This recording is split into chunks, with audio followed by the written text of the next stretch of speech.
Monsieur le Premier ministre, mes chers collègues, le travailleur alerte immédiatement l'employeur de toute situation de travail dont il a un motif raisonnable de penser qu'elle présente un danger grave et imminent pour sa vie ou sa santé, ainsi que toute défectuosité qu'il constate dans les systèmes de protection. Il peut se retirer d'une telle situation.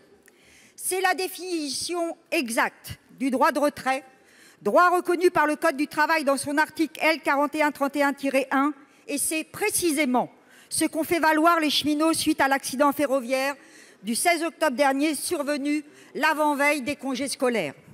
Pour rappel, un autorail TER a percuté un convoi routier faisant 11 blessés.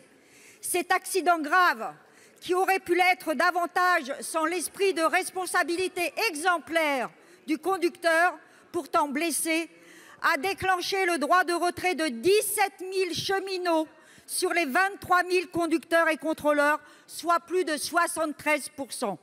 Ces agents ont considéré que les conditions de sécurité n'étaient pas ou plus assurées. Ni le gouvernement, ni l'entreprise n'ont répondu à cette inquiétude légitime, préférant par un écran de fumée relancer un énième débat sur le droit de grève. Votre gouvernement n'a pas eu de mots assez durs.